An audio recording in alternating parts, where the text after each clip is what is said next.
This is my Agave Kerchuvei Red Huawapan.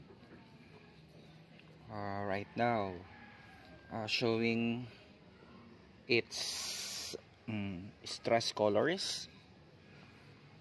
So, it's leaving its name, Red Huawapan. So, as you can see, may tinge of red na sa kanyang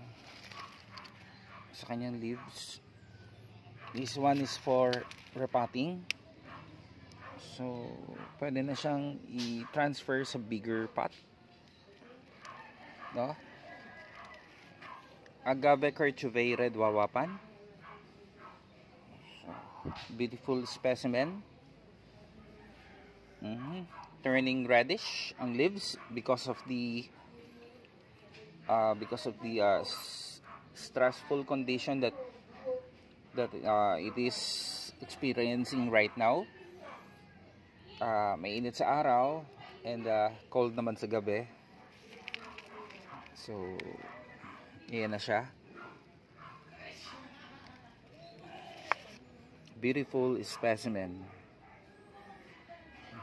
In matter of days, I'll be transferring this plant sa bigger pot. So, makapag-produce siya ng offsets.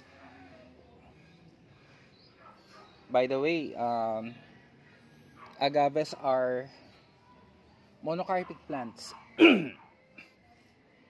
Ibig sabihin, they only bloom once in their lifetime, and once they bloomed, it was terminal na.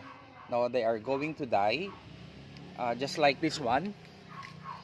Meron siyang terminal bloom, and it hasn't produced any offset. So I don't know kung makakapag-produce pa siya ng offset, but this one's going to die in a few weeks. No? Monocarpic plant. So monocarpic plant siya. Once na nag-bloom siya, it's the end. No? History na siya. So all of these are agaves, lopantas, etc. Ulitin ko, Agave Kerchuvei Red Huawapan. Check nyo na lang yung caption na. Thanks.